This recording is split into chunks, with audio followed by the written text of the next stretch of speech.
go. We got bowling, baby. We got Dreamer, baby. Bowling's, you know, kind of sitting on the floorboard there. We got Sun Bear, baby. We got Dragon T, baby. Risen. Nobody cares about it. This doesn't get a baby. Baby! Yes! I love you! Baby! Yes! Baby! Yes! I love you! Baby! Yes!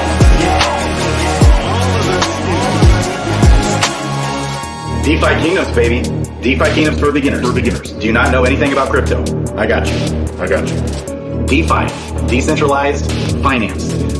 He's got kids, got a wife. DeFi Kingdoms, billions of dollars with hero.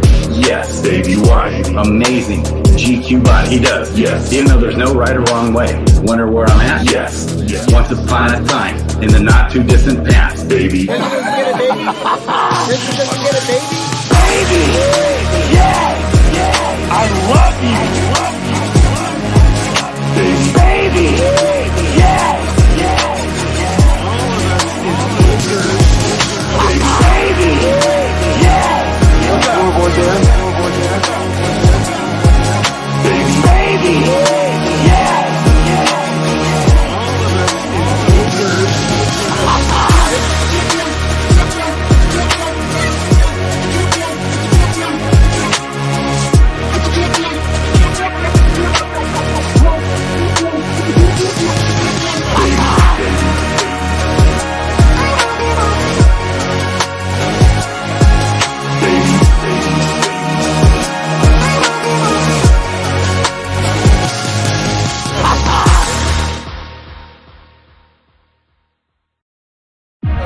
Let's go. We got Let's go.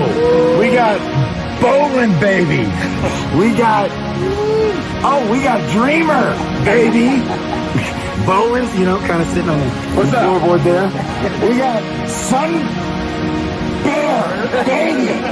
We got Dragon T, baby. Risen. Nobody cares about it.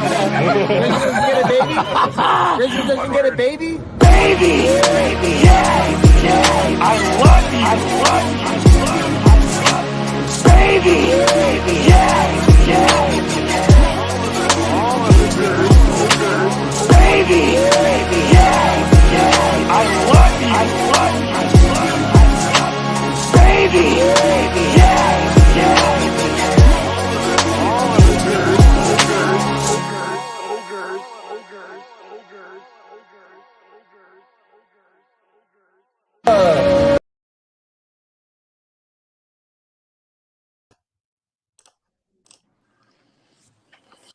Oh, baby.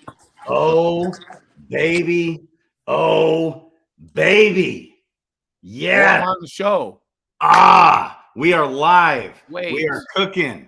We haven't even decided what my background should be today. Oh, I love it, man. I love your background. Your background is money. So, you guys, what do you think? What'd you think about that with Jett? That was crazy how he came on the show. I couldn't believe it. Baby, man, what'd you think? What did you think? I'm sharing the screen. Dude, we got Ogre in here. Yes. What's up? I'm here now. Yeah, baby. Bush League shit you had earlier. What's up with that?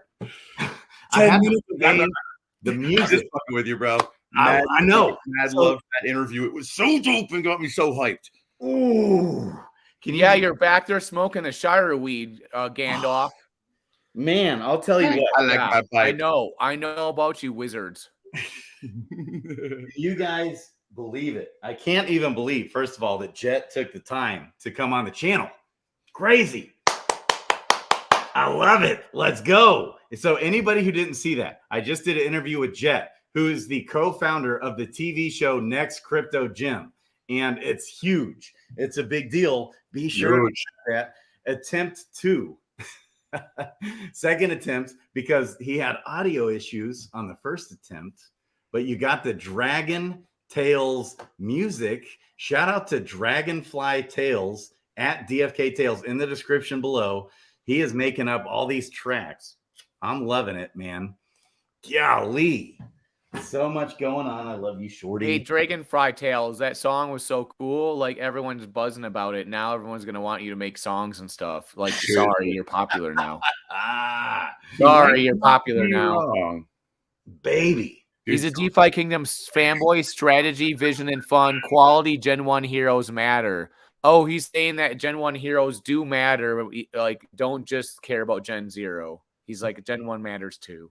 You can get some good summons. If you find Gen 1s and you use the dApps and the decentralized tools that are out there to go research, and you put the legwork in, you can make some pretty dope Gen 2s with 2 Gen 1s with 10 summons each.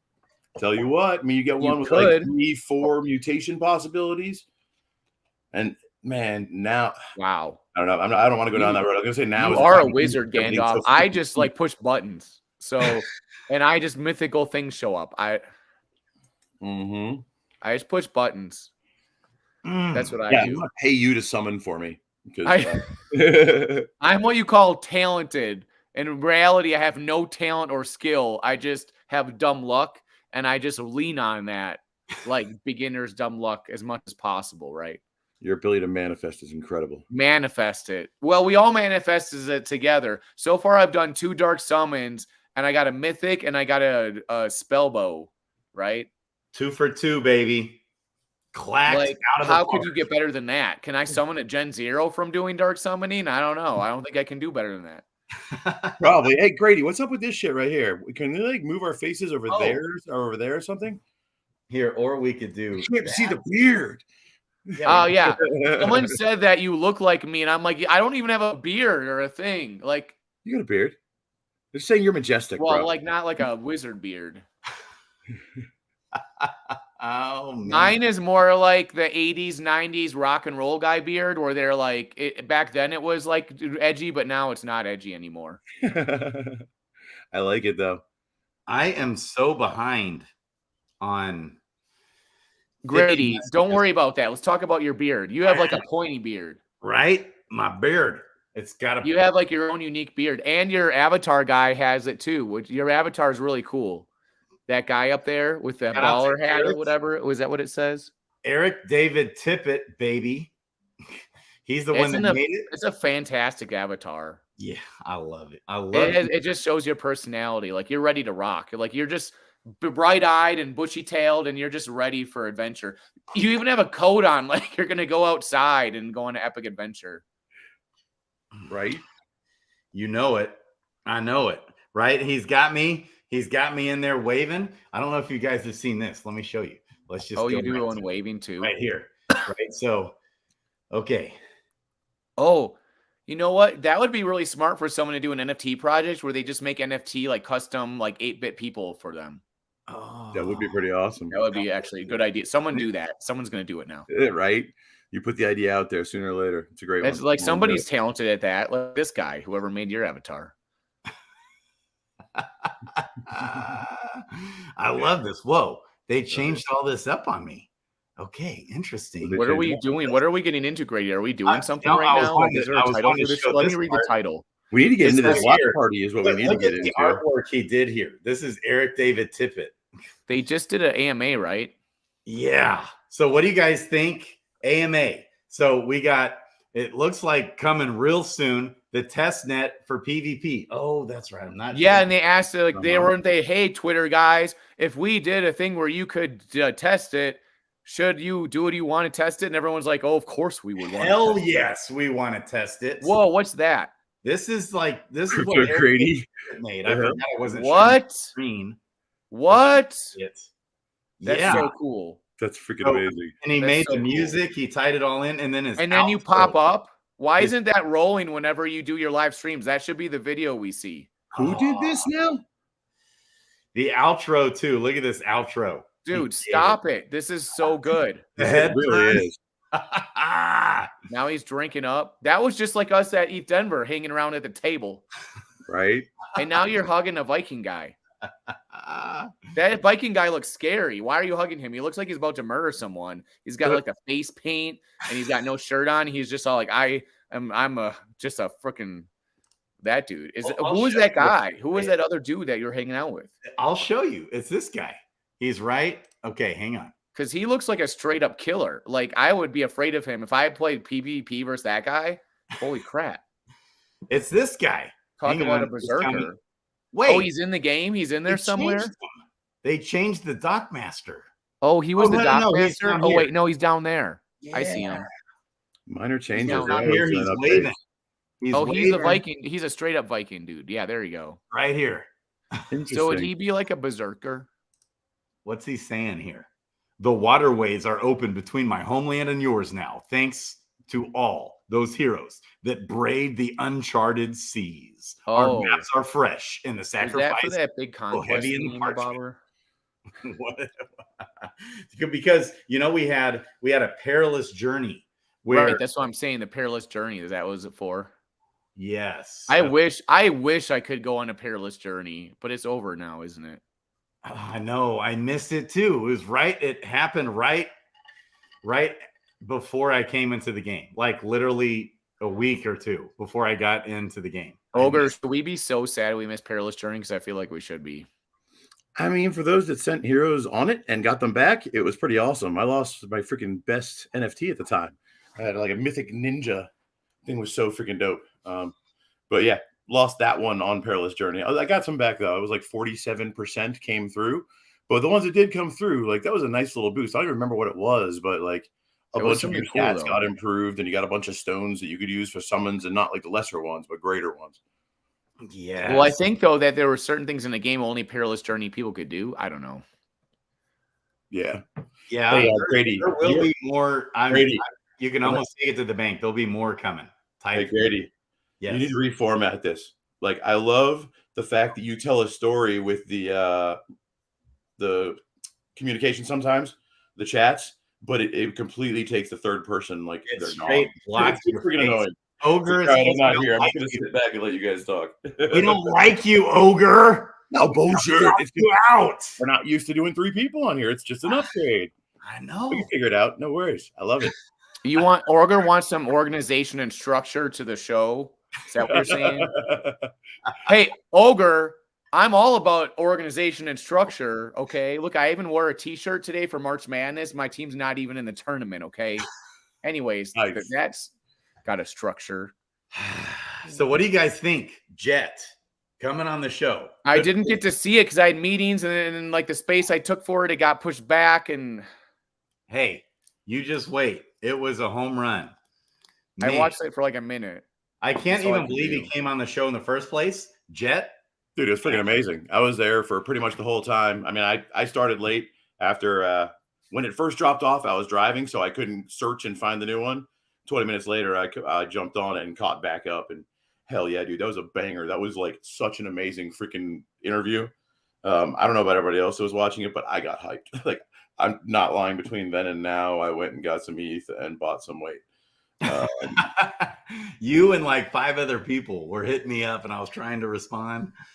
Yeah, dude, it was fun. That was amazing. Like I think what Jett's doing is amazing, and it's at the perfect time, especially if you can get it done. And then like the next 2 weeks or 3 weeks, even they're able to start on the shows.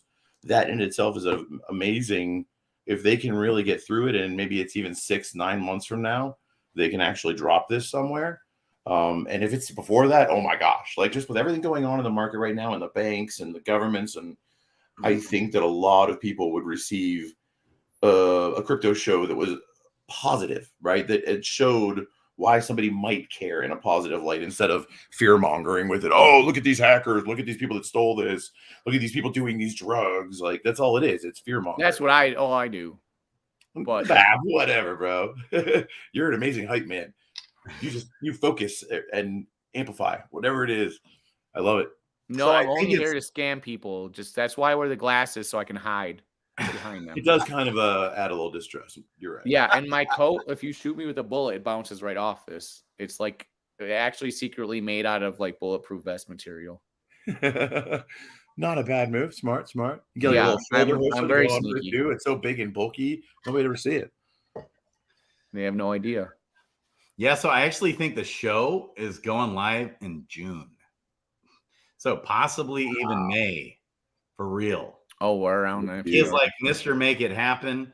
When I talked to him at the end of November, beginning of December, he didn't have any of this stuff lined up. And since then, it's just been wowzers after wowzers after wowzers.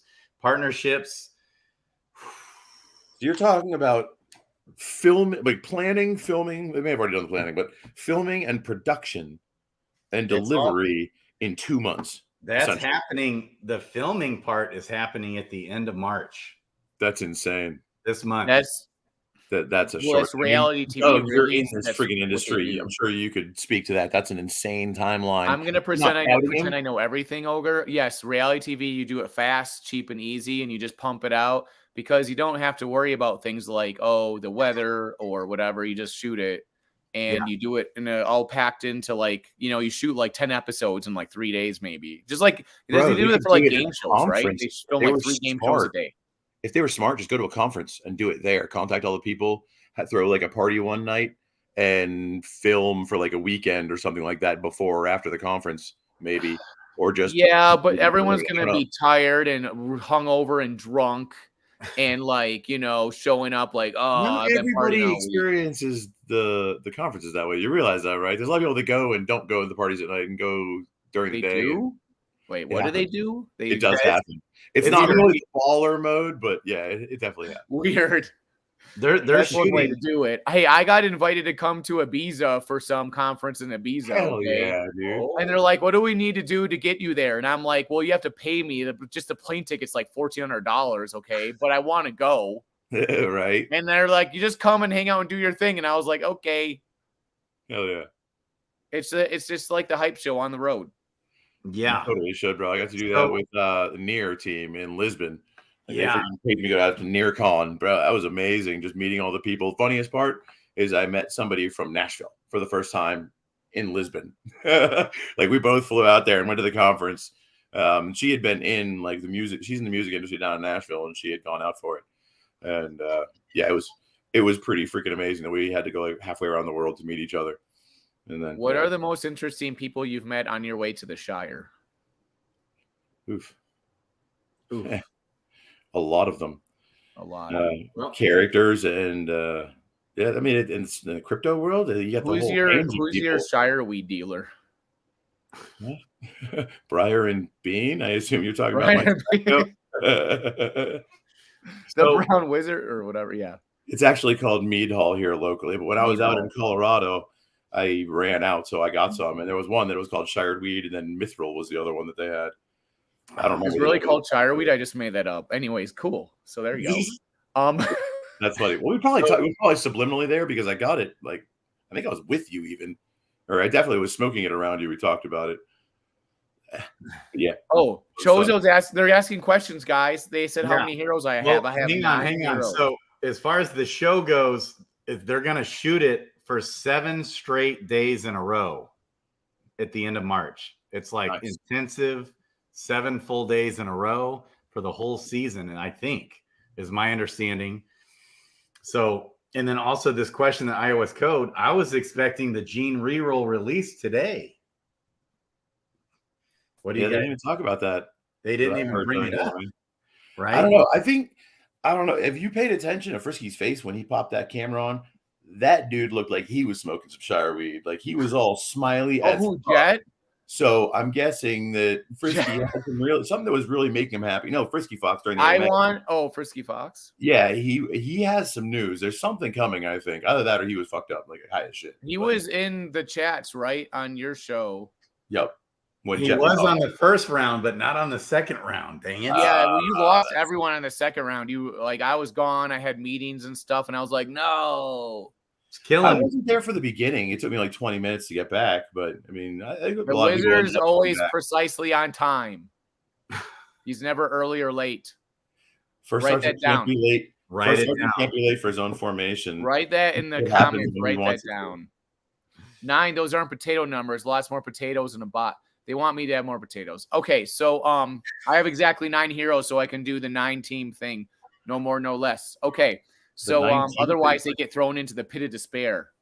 Dark summon. Can we call it that? Can we call it the pit of despair? Like, I don't know that it's been named. Does it have a name, Grady? It's a dark summoning thing. It's called the dark summoning pit. Yeah, but like, you know, Did we just name it the pit of despair? I kind of like that. That's like I haven't heard any lore about it. Let me see if there's anything on the site here. You suck the juice out of your heroes to create a new hero, like, and they suck the life out of you, like, It's just called dark summoning. Dark summoning. We call whatever. it the pit, it can be just a nickname, pit of despair, whatever. I like the pit of despair. No one's ever escaped the pit of despair. I love it. So I think that they're going to be dropping that gene reroll any day. Wait, so what is a gene reroll? Is that like a spring roll? And yeah, I need also, okay, so there's stats unknown on the back of the card, which you don't even see. You got to use Adventures in DeFi Kingdoms website, baby.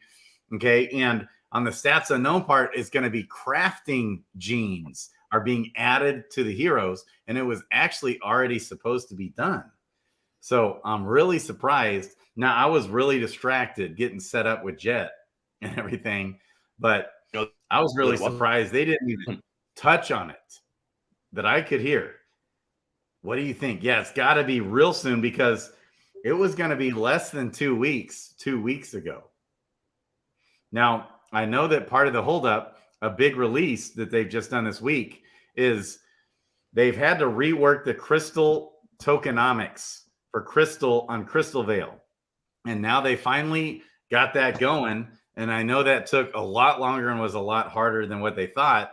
But the Crystalvale tokenomics is, you know, there's going to be a lot more crystal being dumped on the market. Just FYI. Brown Gent had a great show last night hitting on that. So FYI on your crystal bags. You know, I imagine we're going to see parity come closer with Crystal and Jade. You think the Jade's going to go down to Crystal or vice versa, out of curiosity? You see, we got it. So what they did hit on today, Beetle Dude Baby, hit on green eggs and pet use. And we know that's coming. That's right around the corner. Oh, I need more pets. I only have 2. That's what the ecosystem desperately needs, because with dark summoning, we are all so excited about it. It was like an announcement from months ago when we were all stacking our Gen 1 10 out of 10 heroes. Okay. And I kind of talked about this. I really wanted to have a conversation with Hubert about this when I was at Wisdom Gaming, when I met Hubert, baby, and Ogre did too. I love it. But I was wanting to talk to him about how the dark summoning kind of works counter against the in-game economy, because it disincentivizes use of stones and crystals. So especially in the case of stones, that was our main use case for all the items in the game. Well, so there's a lot less stones, like fewer than ever. Stones are being carved, you know, and so people aren't using the stones as much, because part of the strategy here is we want to be using dark summoning for, you know, to potentially make our perfect PvP hero, right? Any thoughts on that? You guys, I love you. Wait, so you're trying to do math to me.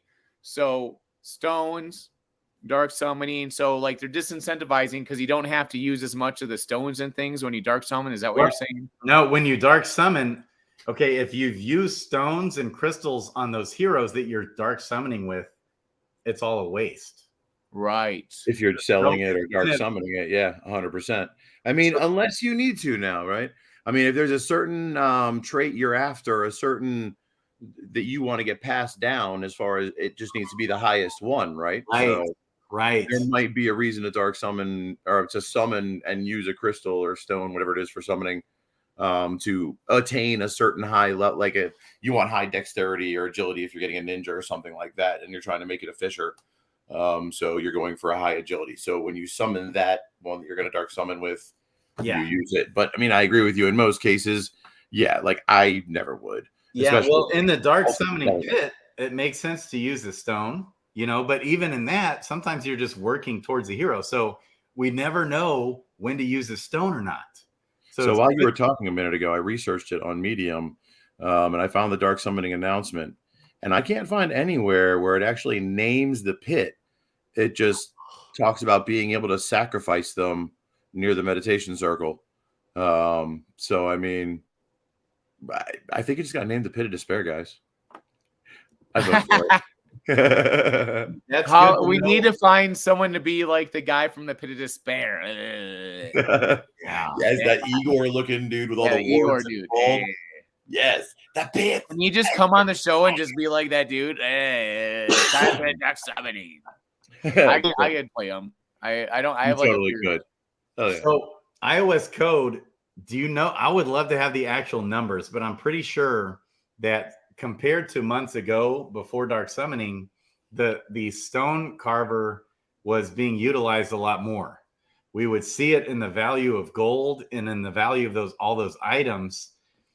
But when dark summoning came on the scene, there's just, even for myself, I'm just speaking for myself, but I've just noticed in the value of the items, there's not nearly as much as what used to be used as far as crafting of stones. And it makes sense not to, because I hit this dilemma. So I'm still in this dilemma still for months. Months later, I never know when to use a stone or not use a stone. And it's like killing me because I had a good 800 to 1,000 heroes I was ready to throw into pit. But I paused because I was pouring in stones and crystals to the heroes. So I'm wasting these heroes that I've invested money into, and all that money that I've spent investing into the heroes goes down the drain. So I'm trying to create a pool of heroes where I haven't used stones and haven't used crystals, just specifically for the pit. Right. See, at this point, primarily, the only thing I'm using crystals for is the tier 3-4 summons. Okay. I mean, other than that, because I'm just going to summon with them at least 1 or 2 more generations, seeking out that hero that I really want. Right. I mean, you have up to 5 generations to summon with to get that advanced tier, because it's only going to be 5 of 5 anyway. So you might as well consume that hero down that 6th one. I didn't do the math on that, so we'd have to do the math on how much jewels consumed. But in my mind, that just builds the value into the hero, so it reflects on the price if you were to sell it. That's the way it should work, right? The value is there; you put it in. But yeah, I think there's a lot of opportunity there to be able to grab just a Gen 1 or even a Gen 2 and try a few times, and maybe only summon with it twice, and try to flip it for 80 to 90% of what you paid for it. Plus, you have 1 or 2 more heroes. That you can either turn around or sell. If you got a good one, keep that one, sell the other one, right? So always make sure you've got enough to summon 2 and be able to keep 1, right? Because you don't want to get stuck by having that one you really want to keep and you only have 1 other to sell, and you can sell it and that won't give you enough to summon 2, and you don't want to summon with this one yet. You want to level it up so that it's even better when you summon with it. That's some alpha right there for those of you that didn't know as well, right? The higher level your hero is, when you use it to summon with, the more advancements you can give to the hero that is summoned through the usage of tiers. Yes. Right? That's kind of that level up thing. Once every 5 levels, every 5 levels. Do something. What is the first one? It's your blue stat, I think, or your green stat? Or no, it's your highest stat. Whatever your highest stat is, you got it. Your summoned hero gets a +1 in that stat. That's right. And then at level 10, you get the +1, and you also get a +2% every time you level up. Yes. In that stat. So I haven't gotten to level 20 yet. I haven't even gotten to level 15 yet. So I'm not sure what that extra one is. But these things go up to level 100. So eventually, it's smart to save some heroes and save a few summons. Yes. For the long-term game. Because, again, that depends upon you. That's how I'm playing it, right? Mm-hmm. I am looking at this long-term. I think there's a lot going on here and a lot of potential. I see a lot of building going on and connections and growth, especially after the freaking call earlier with Jett. Oh, my God. I was so hyped, Grady. You don't even understand. I was getting hyped about it just from the conversations we had. Then it was coming up I don't know. The whole energy of today after lunch was amazing. between the AMA and your call. It just, and I don't even want to attribute it to either one, right? It was like the day. It was like, oh, it happened on the perfect day. Like the universe was aligned, right? Some crazy shit. I cast a spell, y'all. No, I'm just kidding. Working his magic, baby. The AMA and the call afterwards, dude, you just built to a crescendo. It was freaking awesome. I loved it. Thoroughly enjoyed today. I'm loving it, man. I'm loving what's going on.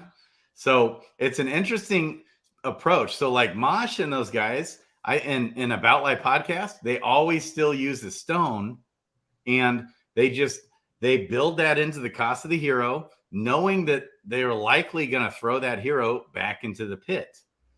You know, that's one approach. So I've done both approaches but I still keep pressing pause on dark summoning because I don't know what the hell to do.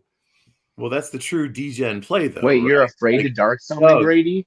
Doug, you should reach out to them because that is like the true DGen play. Like they're doing it every single time because there's a chance, right? There's a chance. Mythic Squad? It could be freaking amazing mythic hero. Where is the Mythic Mythic Squad right now? I ask you. They're in here. So Mythic Squad. Here's what's so crazy about my dark summoning experience. The few times I haven't used stones, and now with my Gen Zeros, I haven't been using stones lately. But it was like I started going down this dark summoning path, and I was hitting legendaries and mythics, and not using stones. But I always, prior to that, all my 1,000+ summons I've ever done, I've always used stones. And I was like, I've even back when crystals were $5, $6, I was buying up those lesser crystals and using them. And especially at $2, I was buying those up and using them on every hero on every level up. And so it's like, I don't want to throw those heroes into the pit because I'm throwing all that money away. And like Ogre just said, if I just hang on to those heroes, keep leveling them the way I have been the whole time, by the time they hit level 100, they're going to be bosses, and especially, you know, with the tier increase potential. So it's like all these dilemmas I'm in. I'm a mess.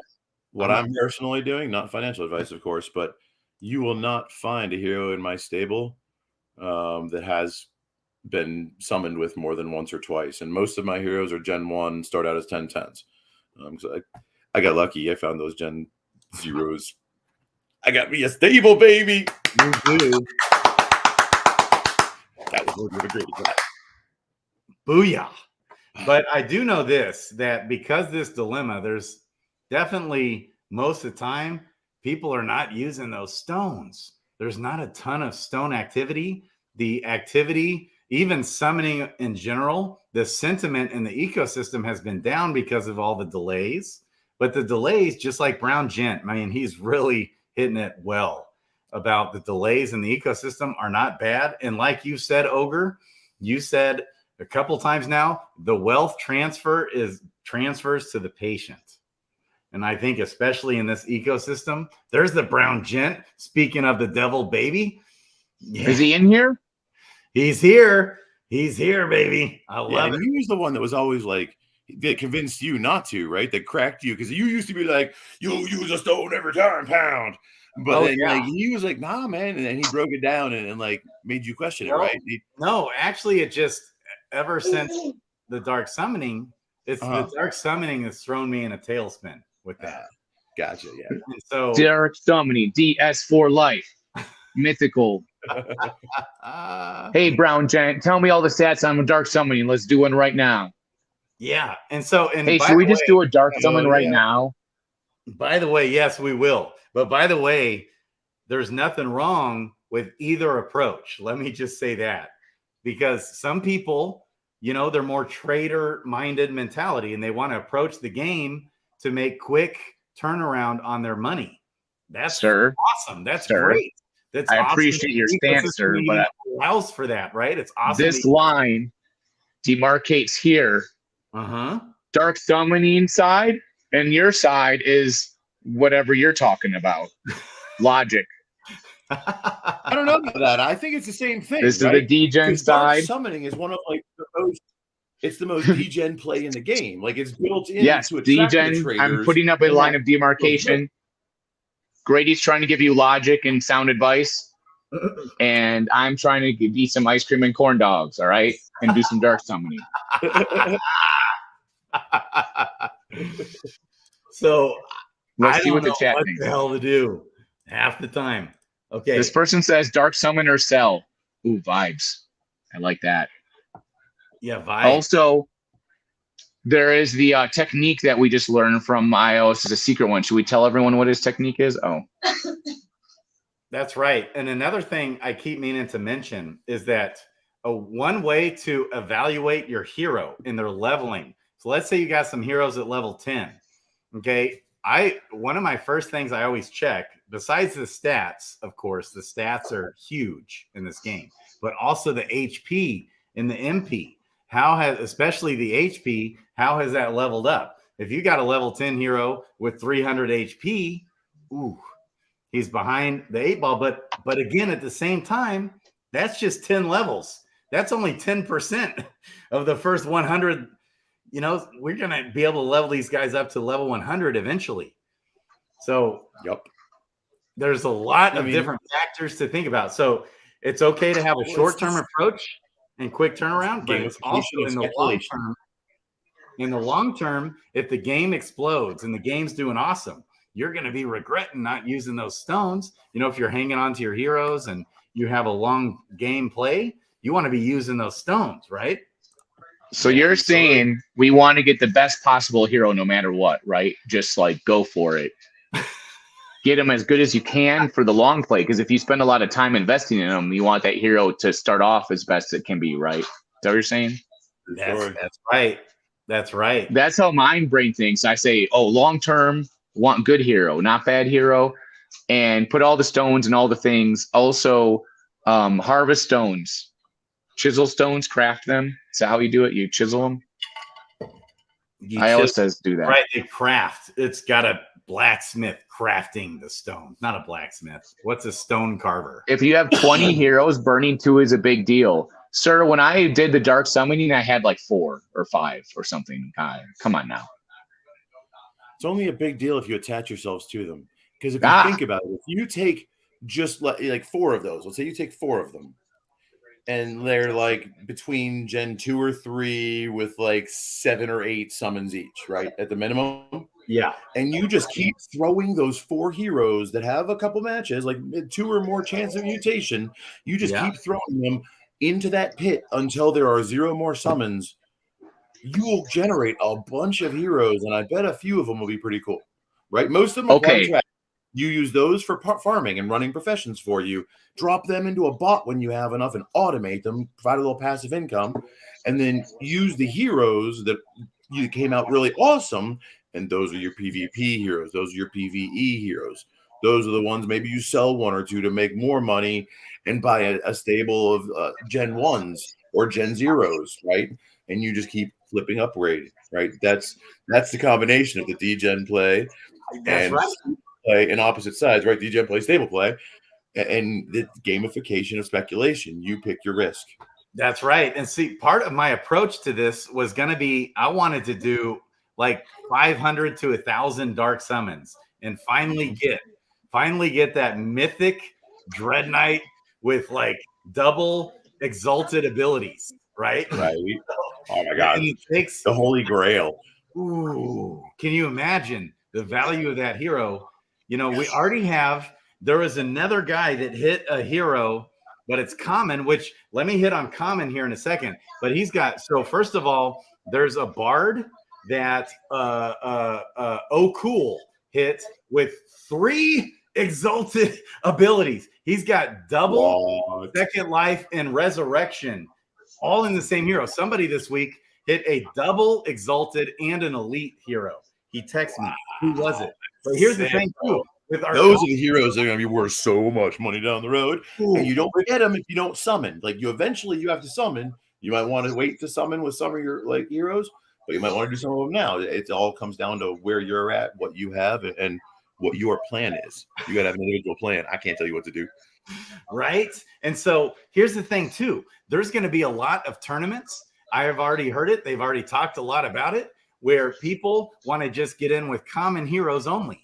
people that don't have a big bunch of bag of heroes. We're going to want some common heroes that are well statted up for the tournaments that only involve common heroes or basic heroes. Hold on a sec. Doug have announced. I have announcement. Oh, tell us. I've figured something out. The brown gent is a 6-finger man. He just tried to convince us of going into the dark summoning pit of despair. He said, I support Doug, and he's encouraging me to go into the pit of despair to lead me there. And he's very specific in what he does. He's very intelligent, and he like outthinks everyone. He's the 6-finger man. I've been looking for a man with 6 fingers. Brown gent has his IQ out the roof. His IQ is here, but he still, even with that, is trying to get me into the pit of despair. So he perceives it to be logistical, but then he says, go into degen mode, sir. Because he gets a kick out of it. The pit of despair. He's got his little degen itch side to him. Pit of despair. You know, See? we come out every once in a while. What was that guy that played him? Christopher, whatever that guy is. He's my favorite actor. No, the guy that does all the parodies. Anyways, Pit of Despair. The pit of despair. Hell yes. The pit of despair. Okay, what's your? I think he's gone now. I think the Bron Gent is left because I revealed his identity. How many people we got watching now? We're up to 27. So a question. Kind of threw it out there earlier. Christian's idea was awesome. I am totally down with doing a watch party. Oh, yeah. I will set it up here in Nashville. Like, we could keep it small or we could go big. We need to talk about it because there's some ideas there. Oh, believe me. Yeah, like if we could do it in St. Louis, I'm not saying we have to do it here. I'm just offering to do some of the legwork here. I know some people we could get energized. But if you guys have a better idea, like maybe we do it in Denver. I don't know. I'm always down to come to Denver. Well, you making it happen, it's probably like Nashville's a great place to come visit anyways. Well, you might have an NDA. So, I mean, if we could get it set up, I mean, it's going to be so far in advance. Like, they'll know from the show months before it airs. So they can give us a date and not tell us what that date signifies. Be like, or DeFi Kingdoms is going to air on this day. It won't be the first one, but it'll be on this day. You know what I mean? Yeah. And we said, or maybe it is even the first one. We do a massive launch party then. That way they get to the date because they can plan it. Ooh, yes. So the idea of a watch party on that TV show with Jett, Crypto Jim. Ooh, would be amazing, dude. Oh, baby. I now follow the Brown Gent. Twitter was trying to prevent me from following him. It was trying to give me a warning that he's the 6-finger man. It's okay, but now I follow him. I love it. Hey, is this Diamond Hands guy? Is that who you were talking about? That's my homie. Diamond Hands is in the room. He went, he went around Eat Denver. You probably saw him with the Undead Blocks thing. And he was like, sir, explain to me your existence and prove your existence is worthy of my presence. I'll tell you. Diamond Hands. I am the former world record holder in Undead Blocks. I love the fact that you're loving him and sending him flowers because you have no idea how awesome he is and what's about to drop. That's all. Dude, Well, big things coming and he's involved. The number one thing about life, I'm telling you right now, all this hate on influencers, you guys are actual real influencers. Grady, you're teaching people about the game. Diamond Hands understands Undead Blocks. He's very good at it. Those are the kind of people you want to get influence from or learn from because they actually are good at what they do. Well, and Diamond Hands is another gem, heart of gold guy. He's the real deal. And then Undead Blocks. Did you say there's a big announcement coming there? They're about to have an update. Ooh. They have a lot of stuff coming out. Ooh. Yeah. Undead. They just went. I can't believe you like left me out. Like, was that intentional? That was like. No, that was for you, Ogre. That question was for you. I want to get Diamond Hands on the channel. You're mad at me or something. I don't know what I did. I love you, Doug. I want to get. Wait, what? I'm not holding out anything on anyone. I don't know any special things about Undead Blocks. I just know there's really lots of stuff, and you can make like undead coin and stuff. Ooh. Okay. You can stack up. You can make Z-Bucks, and then you can make gold Z-Bucks through playing the game. Okay. You can buy the undead. They do have a token. Before regulations started coming down and Gary Gensler started using the stake word joke bullshit. That's how they originally minted the NFTs. Like, it was a fair mint. People bought the undead token, staked it, and then during the mint, they randomly gave out the NFTs for the weapons packs. And obviously, like, the more you minted, the higher you got, type thing. Or the more you staked, the higher weapons pack you got. Okay. I want to get them. Let's get Kyle and Diamond Hands on the channel. I want to get Diamond Hands especially because that dude is the real deal. Oh, love. He's here right now. He is here. Let's see, what is he saying right now? What's up, guys? Love the setup here. Big things coming. Tune in while I'm at work because I had to support the boys. So he's at work right now. So Diamond Hands, I'm going to challenge you. I don't know what work you're at, but I want you to do something at work right now. Film yourself there or do something so that we can see how much trouble you're causing there. Because you had a microphone in your hand at Denver, and so you are now an investigative journalist. Okay, you're there for the people. Hey, check this out, Ogre. Oh yeah, Joso. I love it. Yeah, baby. We got Montoya. You killed my father. Prepare to die. Another local homie. Oh, yeah. That's what I'm saying. Like, we just need to talk about it. We need to start doing it. Like, I'm at the point where I just want to start, like, even in Clarksville here where I live, it's the 5th largest town in Tennessee, maybe like 2,000, 3,000, 100,000 people. Well, I just start doing a weekly meetup or something. Put it in Eventbrite, put it in meetup.com, try and get on a local radio station or something like that, make some flyers and put it on Facebook. Or there's all sorts of little things you can do just to build a local community that we can use to start generating interest. Hey, we got Bruce. Bruce is piping up here. He's even closer than that to Nashville. Woo! Hell yeah. Oh, you know what? We just need to have a meetup like before the launch party. Let's have one like next month. Why not? Yeah. Man. Oh, Diamond Hands in the house. He said he's got my back. He's got you. That's the thing. You know what I'm saying? I'm telling you right now, it takes a lot of courage and just selflessness to put yourself out there, interview people, put yourself on camera and just go around doing that, and a lot of energy too. So big ups to everyone, including people here, Ogre, Crypto Grady, all the people like Zabu, all the people are doing it. It's not easy, right? Like, and a lot of people won't even get to the plate to try to take a swing. You know, it's like baseball. You might not think that you're doing a great job right away. It's like baseball. You just got to get in a rhythm, do it. Next thing you know, you're stealing bases, hitting home runs, whatever. Have a good time, right? Yeah, that's right. I gotta hear you talk about Zabu, and I gotta hear you say the word potato, Doug.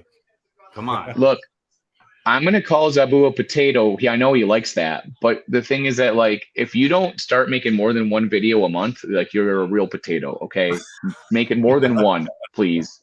And his video on Paladins is amazing. Like, it's so good. Don't judge him. I mean, maybe he's not trying to be Doug Hype. Maybe he doesn't have time to make his life about it. But I agree with you. Like, he has great content. I would love to see more of it. You know what I mean? Like, you're being very thoughtful and reasonable. I'm being unreasonable and not thoughtful and saying that I want to know what's in Zabu's brain. I want to know. He already said he made that video. Did you see that Paladin video? He's like, look, this is what he said. Everybody's always like, I don't want to tell you what the best hero is, but sometimes you just need an answer. And here's your answer. And I was like, whoa, like, best intro to a video ever. And he's like, here you go. I'm just going to give you an answer. And I'm like, that's literally what I'm here for. But just tell me what you think. Oh, I love Spellbow, and this is why. Right? I remember you telling that story. It's like, that's when it kind of clicked for you, right? Because you had heard about DFK way back last ETH Denver when we all met. Then we're like, there. Long story short, you weren't there. Then you saw that video and it kind of brought you back in. I mean, we had been talking about it and a few other people had been also. It's not, but that was like, well, Crypto Grady too. Well, my point was I saw Crypto Grady, this show here, and I saw Zabu and all this stuff happening. And really, it was Crypto Grady that kind of like pumped me up. But that video, like, what it did was it made me go and try to get a Paladin. And when I started my journey of like getting heroes, because I just needed something to concentrate on. I didn't care what it was. You could have been like, the pirate's the greatest thing ever, and here's why. And I would have been like, cool, let me go get a pirate. Because I'm starting off from scratch, I need something to do. And if you're trying to think about 20 different things, it's not fun. Pick something and see if you like it, do it.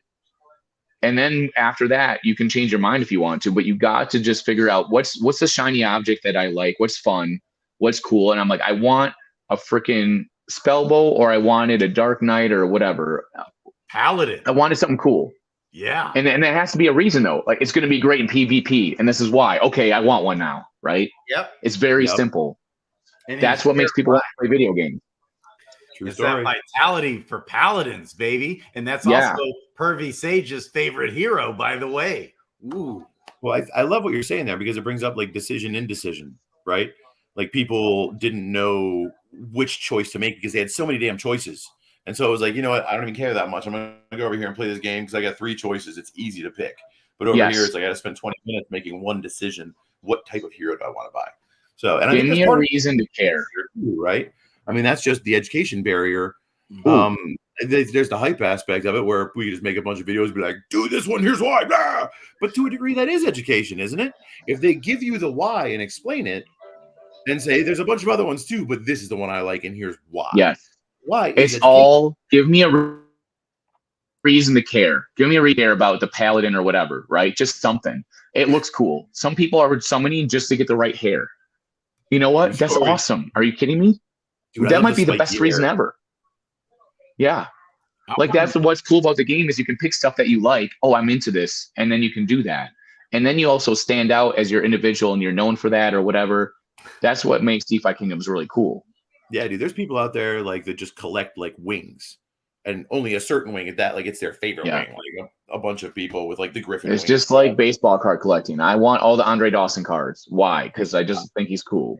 I personally want a Death Knight with freaking the Order wings. Or the Griffin wings, I'm sorry. The ones that are, I don't know, they're like upright. I don't know, not the really wide ones. Those are the Griffin wings, right? Or, damn it, I've forgotten. No, those are the Eagle wings. Okay. I think. Yeah. I do believe. I don't know. Well, I have a Paladin in the Dark Knight, and I don't want to lose them in a Dark Summoning, but I'm thinking about just doing a regular summoning to get a thing. Well, because they have a couple, they're really cool looking. And one's a mythic, so I don't want to lose the mythic. Ooh. How many summons do they have each? The mythic has, I think, 3. And the Paladin with the bushy tail has 5. Oh. Okay. I would find a Dark Knight with 5 summons to go with that Paladin on this, honestly. I see. So you don't think I should use a mythic to summon with it? Okay. Yeah. Well, no, I love the mythic. I love the mythic, but you should find something that you should buy 2 heroes and pair those properly with and Dark Summon. That, I mean, I know you love the D-Gen route, rolling those dice and taking that chance or something freaking amazing. You know, this is true, Fezzik, because Fezzik, you are a henchman for the 6-Finger Man, technically. You were hired by him in the past to go through the villages and clobber everyone. Now you're like, I'm a good guy and I'm trying to fight with the Man in Black, but you still might not be. You might be still the henchman hired by the 6-Finger Man to take people to the pit of despair. You call the Brute Squad? I am the Brute Squad. The Brute Squad. I am the Brute Squad. I am the Brute Squad. Why is that movie so good? Oh my god. It really is. I am the Brute Squad. I am the Brute Squad. I love you guys and I love this community. I'm loving these comments. How about the pirate? The pirate is absolutely OP. That's what's so cool about what Workhorse is doing. Every single hero is just absolutely OP. Every single one of them. Yeah. I do this. Hey, this person remembered I got the Spellbow with the arachnid legs. They remembered that. Yep. How are people so smart with spider legs? That's I got one of those too, dude. Skiller. That was the first Spellbow I got. Heck yeah. It's Skiller. Look at that. Enough said. It's Skiller. Dude, are you guys all like left brain geniuses? You have like photographic memories? I don't even remember that. I know I have like a Speller leg and a Spellbow somewhere. Okay. Savage. So many heroes and beards you don't remember beards. iOS code says beards. Oh my god. What grade did the pirate get in school? High seas. He's not the sharpest stick in the woodpile. Dude, that's such a good dad joke. Okay. Yeah, it is. I'm writing that down. But dude, he's powerful. All the heroes, man. Every week they put out a new hero, and it's like, oh shit! After every hero. Yes, dude, I can't wait for to summon the Dread Pirate Roberts. Dude, can we get one that looks like him? Is there one that anybody have like a black thingy? I think they have a haircut that'll probably look similar in like the 32-bit or 16-bit graphics, whatever it is. I bet we could find something that looks similar. Well, like, yeah, they'd have to have like, but he wears like a mask, right? Is there any heroes that have a mask? Hey Grady, can we find who made yours? I want to talk to your boy who made that up there in the corner. Oh, that's Eric David Tippett, baby. Yup. You guys, I gotta show you. I bet you could take a pirate and turn it into a Dread Pirate Roberts. Yeah, that would be really cool. Take an actual pirate from the game and just put the thing over him. Right? Give him the bandana and the sash. Actually, he kind of already has the sash. You just need to make it all black. His whole outfit was black, wasn't it? I think so. Oh, he was like dressed so like many a characters. You need to make a character list. I'm Dread Pirate Roberts. Eric David Tippett's website because it's fire.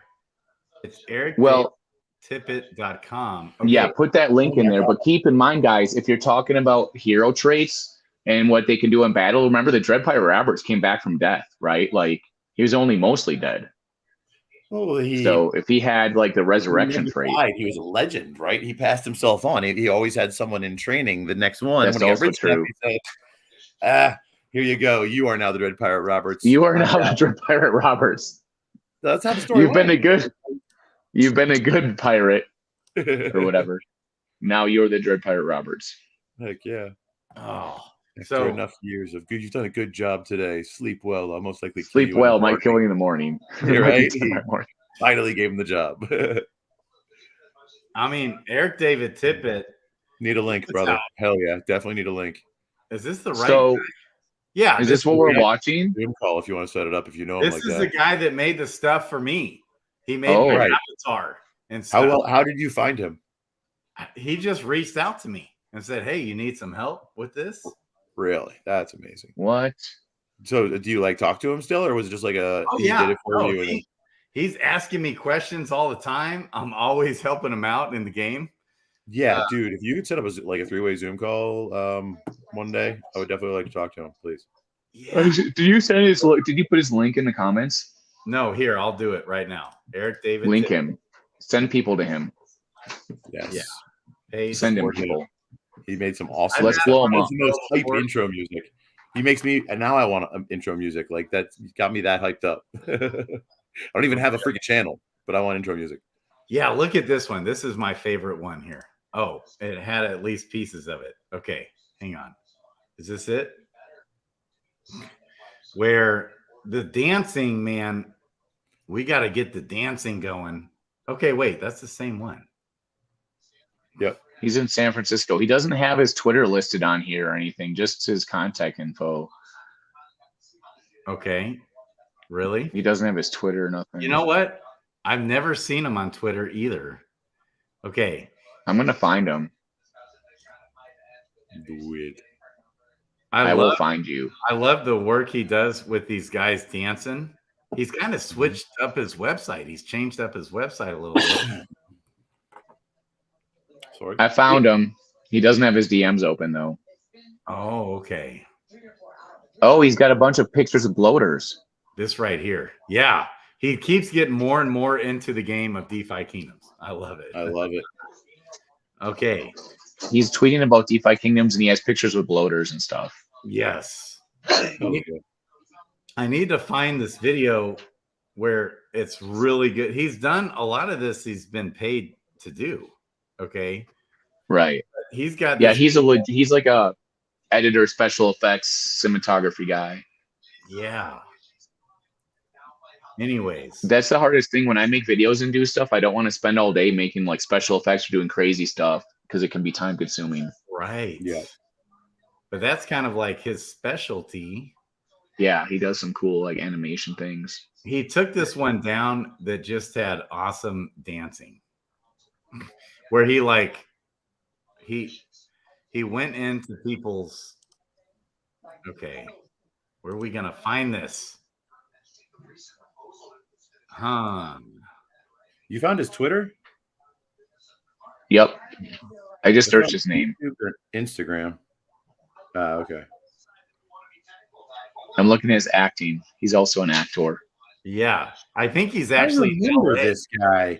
He's been around for a hot minute. He was around in Harmony, like back in the Harmony days. If I'm not mistaken, like I'm pretty sure. Was he at eTenver? No. No, I didn't see him at eTenver. I mean, he may have been, but I didn't see him. I wonder. Huh. He did I remember the first video. It had pieces of that last video he played, but anyways, that's him. There it is. I love it. Okay. Yeah. So what else? What else? So I can hear somebody in the background. Somebody have some chatter going in the background. Oh, it could be me. You got company over? He likes having the TV on in the background. It's soothing for him. It's all good. Okay, what do you guys think about what's, any other thoughts on the DeFi Kingdoms AMA? He joined after CV launch. Brown Jen dropped the answer. I thought the AMA was awesome. Right? I think I personally, pure speculation here, but when Frisky Fox popped on screen with like that shit-eating grin he had, talking about how excited he was, like, I don't know. I had a feeling, and pure speculation, that we're just going to see like a random Friday drop like we did before, to where he's not even going to talk about it again. But then tomorrow afternoon, we're going to log in and be like, oh, green eggs are here, level 10, or something crazy like that. All that, but you know how exciting that was. Like, I kind of love it when they do that, and that's their MO. They like dropping it kind of stealth drop like that, just to get everybody amped about it. Right. And it also this PvP testing of the PvP. What do you guys think about that? Ooh. Oh, Doug, we can't hear you. Muted, brother. You're muted. I want to test the net. I want to test it. And they asked us that. They asked us that there, and we were like, oh, hell yeah, the community is going to overwhelmingly be like, let us test the game. Of course they will. Supporters, and I'm sorry to interrupt, but I got something here that's kind of important in my mind, because they want to open it up to everybody, la-di-da-di.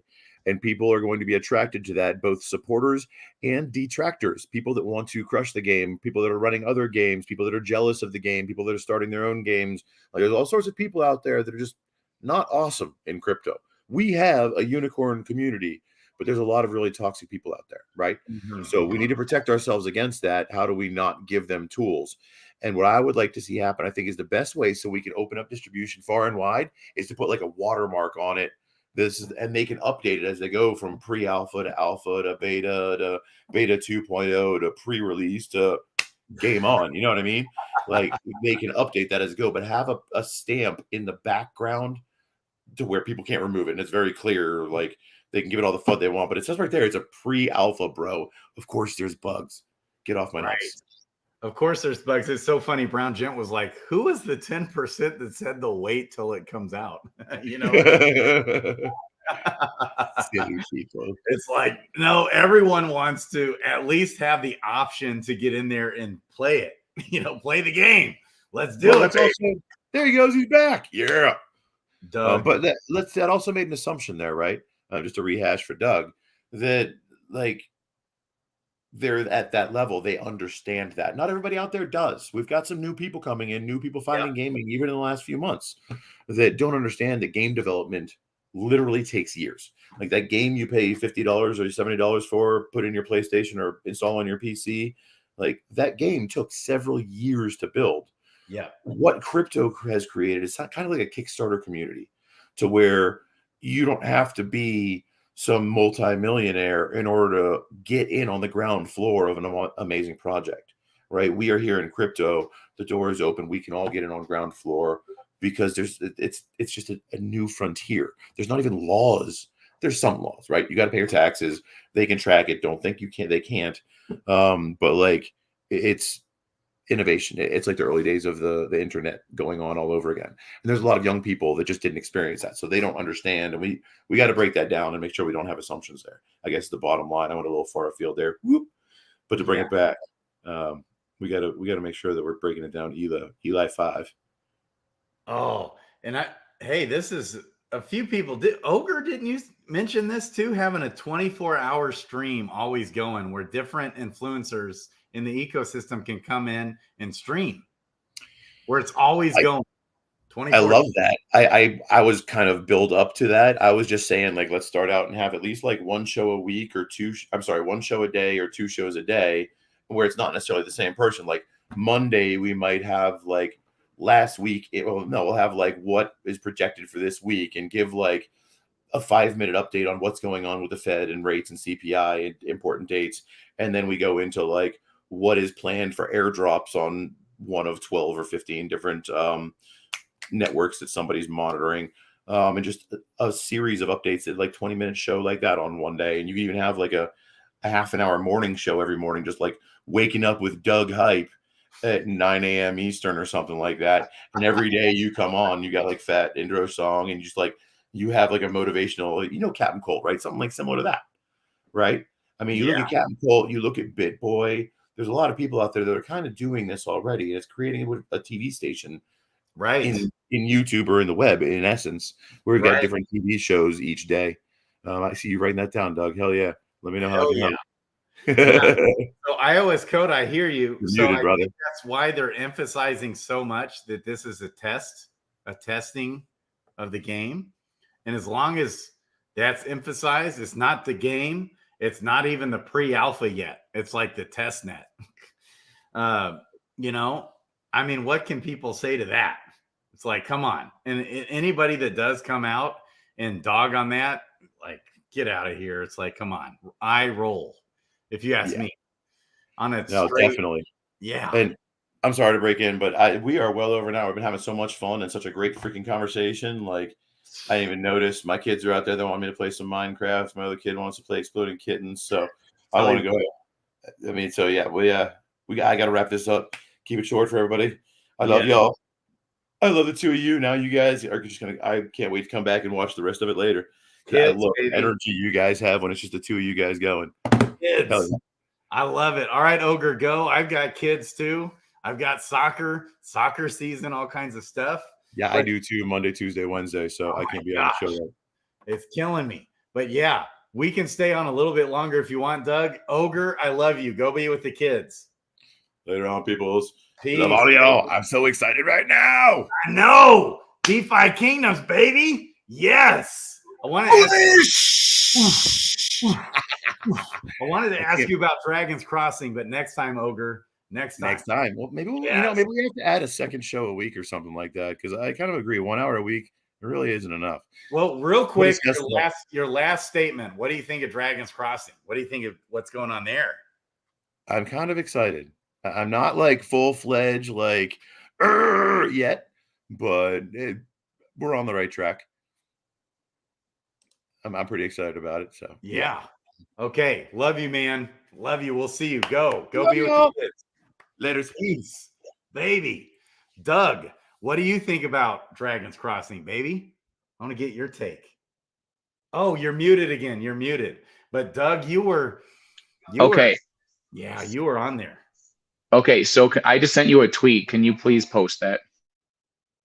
Can you show that on the screen? Okay, you sent me a tweet? Yeah, it's in our chat, our private chat inside the private green room. Okay. I gotta find it here. I would have secretly just did it, and it would have been a surprise, but I have to say it in case you don't see it. So we're just gonna tell everyone, and we're gonna show something that's cool, right? In that private chat. Okay. Oh, right. Who's in the chats right now? Okay. Wait, hang on here. Let's see. I'm holding on to my last dying breath. All the life's been sucked out of me in the pit of despair. Oh man, you are cracking me The up. pit of despair. Hey, should we get Brown Gent on here right now? Should we get him on? I mean, if he's not busy, like leading people to the pit of despair, Brown Gent. Okay, here's he what can show us. I know he has 6 fingers, but I was gonna say he could show us the 6 fingers he has. we gotta see if we can get Brown Gent in here. We gotta get Brown Gent and Doug Hype together. That will be hilarious. Count Rugen is his real name, sir. I gotta like this one. All right. Okay. Vibes is laughing at work. My goal, Vibes, is to get you fired from your job so that you spend all of your time on Web3, sir. Okay, Brown Gent. Here's what I'm doing. I'm sending you a shout out here. He's gonna send him something. No worries if you can't. Oh, he's working out. He's at the gym. You know, Brown Gent, See, it's because he doesn't want to show his 6 fingers on screen. He's worried about being outed. Here's the deal with Brown Gent. He works 50 hours a week. He's like the head of marketing for a major Fortune 500 company. Head guy working 50 hours a week. Plus, he's doing DeFi Kingdoms videos. He's got all these things going on. He's got his weekly Wednesdays, all these different things going on. Plus, he's on staff now with Dragons Crossing. Plus, it's like you can just keep, and plus he's working out. He just gets married. The day he gets married, he's doing a video real quick. You know, it's like he's nonstop. What? How does he do it? What in the heck? It's because he has all the energy from the people he sucked the life out of in the pit of despair. He has all that energy. I'm gonna go into the DeFi Kingdoms Discord right now to general chats, and we're just gonna put that right there. All right, Brown. Okay. Oh, oops. So now I just went into the Discord to show everyone his true identity. Okay, thank you. Oh, he just said the pic I sent you on Discord. I'm sorry, I already posted this one, Jen. I know yours is probably similar. We don't want to double it up. Look at this. Look at this. I should have. Oh, you know what I should have? I should have quoted his chat about the dark summons. Hold on, I should add that in there. Where is it? Come on the scene with the splash. And Doug, though. Yes. I've got to use his own words against him, so they. Oh, there it is. There it is. I found it. All right, let's alter this tweet. Just fix it up a little bit, and we're gonna edit this tweet now, and we're gonna add that little thing right here. Okay. Okay. Update. Okay, now we are fully updated with his dark summoning. Let's go. I'm with Doug here. Okay. Now I have proof. Now I've proved that he is the 6-finger man with proper evidence. Okay. That would hold up in court, Grady. It would hold up in court. So this guy's asking what it's Dragon Crossing. If you watch the video I did yesterday with hello, Bloater Punch. We got Sandwich Punch, Baby Punch, Bloater Punch, Brown Gent. They've been working on this project for over a year. They've had developers developing. They've had all this stuff going for over a year. Okay, and I'm just like mind blown that they actually had the balls to get in there and do this, right? Isn't it crazy? Are you ready for my take? Are you leading up for so I can? That's right. Are you throwing me the softball pitch here? Right. Teed up. Okay, Daryl Waller. And anyone else there that's unsure or not, like maybe you haven't watched the town hall meetings, but we've had 2 videos now, and I think they're having a town hall tonight. Is that true? Yes. Christopher Guest in the house. And they're getting on the squad. Look at Stompastoric throwing down the Christopher Guest reference. Boom, let's do it, baby. Best in show. Okay. So the thing about it, guys, is that like he's done 2 videos now. There's a town hall meeting, and then he did a video with you. Both of them are fantastic. And they're doing a town hall tonight, I think, in like a couple, maybe it's even not right now. They're doing 2. No, in like an hour. Yeah. There's one they're doing themselves, and they're getting on the Mythic squad tonight, both. That's amazing. So this is the things. Here's the feedback. Super transparent. The core team's not even taking any payment to themselves. They're all basically just investing in the game. They've got a game that looks like it's kind of a fun adventure, and it's a little bit like similar to DeFi Kingdoms, kind of, but not really, because you're having heroes and stuff, and it's kind of 2D. But this is the thing, we talked about this on the phone yesterday, Grady, where you're like, hey, what do you think? Like, I'm kind of still figuring stuff out. I'm like, Grady, this is the thing. Their setup is this way. When you're on an adventure or questing out with your hero, you're in you have like a home base, like a town or something where you're safe. And as you go further out in adventure into whatever lands, it becomes more and more dangerous. And you have to decide whether you're going to chance doing more quests and fighting more enemies. Because if you die that day, the rest of the day, you're just like dead, right? And you lose stuff like items and things if you die. So there's this whole element of it feeling like a real game, or if you die, it's bad. And figuring out like what do I want to risk? So for all those degens out there, like how hard am I going to risk this, right? So that seems like it makes the game really fun. You want to collect the best hero, the best weapon, so you can go on a furthest adventure and like explore. And then those lands have all the atmosphere, the sounds, and the voiceovers. And they said they're going to be heavy on lore when it first launches, right? And the game's going to be fully playable, at least in its basic form. They have a really amazing team. They seem like they're super intelligent, not just book smarts, but they're trying to understand the whole elements of what makes the game fun. It feels to me, Grady, like they took Dungeons and Dragons with like the dice rolling and all that stuff, and they basically just turned it into like a simplified version of that game, and then they can build on that, right? And which makes it really cool. And also Bloater Punch grew up playing Dungeons and Dragons. He loved that stuff. Right. Usually that means he really understands it. He's very smart about that. He works in analytics. He works like for big companies and stuff, and that he's a sub professor or a professor of analytics, all that stuff, right? So, and also he has the 6-finger man on his squad, which is helpful, right? Smart, cunning, right? And so Bloater told me that he was a big gamer of D&D, Dungeons and Dragons and different games, and he's like always wanted to make a game, right, that kind of encompassed several different things and so he always had this in his heart from years back. So it's so interesting to me that he actually pulled this off, and it's going to be launched in May, day one, a game that's ready to play day one. It's more simple, I think, so he could actually pull that off. So it's not, he was able to just focus on the game itself.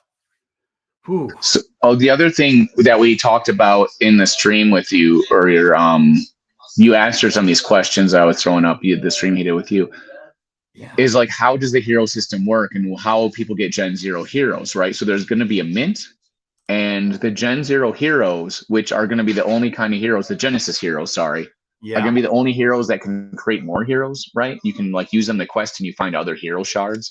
They're going to be not super expensive. He said around $200, $400 or something, right, for these Genesis heroes. Yeah. As you know, DeFi Kingdoms Genesis heroes were way more expensive, right? Yeah. So the idea is that like if you want to be really into the game, it's like not insanely hard to access that stuff. It seems like the game is being made for the community and reward players that actually play the game and not people that just have a lot of money. That's kind of the vibe, right? Right. Yeah. So, which is different than how other NFT projects work. Usually, like the harder you ape in, the more you're rewarded. But this will be a little bit different. And there he is. There's a 6-figure man. There's Colin Rugen. Look how smug he is. He's so smart with his 6 fingers and his ways of murdering that guy, Indigo's father. But he's using his cunning to get people to dark summon, right? Look at that. See, there's the evidence. He tried to lure me into the dark summoning pit. And so now we know it's true. But that's the thing is this game, Dragon's Crossing, I think will be fun because think about the game loop, right, Brady? Grady? Cody Brady. The game loop is you start off from the town and you go adventure out and you keep going as far as you can. And it's going to be really tempting to keep going. But like, do I go? Will I die? That's like the ultimate degen play, right? Am I going to make it? And then the more heroes you have, the more you can do that.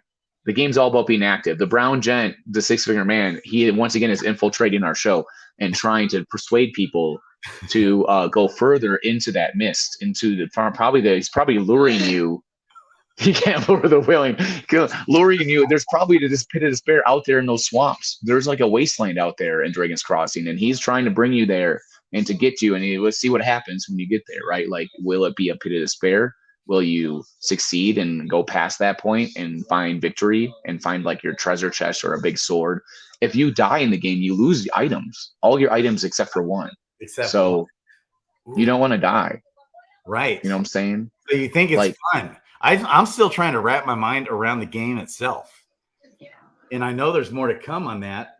Were you able to follow more of what he was saying there on that? Well, you're going to get the heroes, and there's going to be different elements in there, right? So you have your items, and you might have to craft items and different things because you have weapons and like probably armor. There might be other items too that determine the outcome of like these roles. So you have like, say you get up there and there's like a dire wolf. Yeah, there's the guy, right? Count the fingers on his hand. Count his fingers.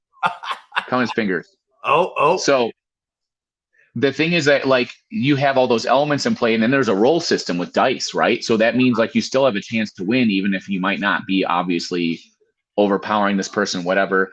But the idea is you want to avoid contests where there's like almost no chance of like winning, right? Where like it blocks you. So there's that element too. But I think part of it in a game like that, Grady, is just figuring it out. How does the game really work? How much do items matter?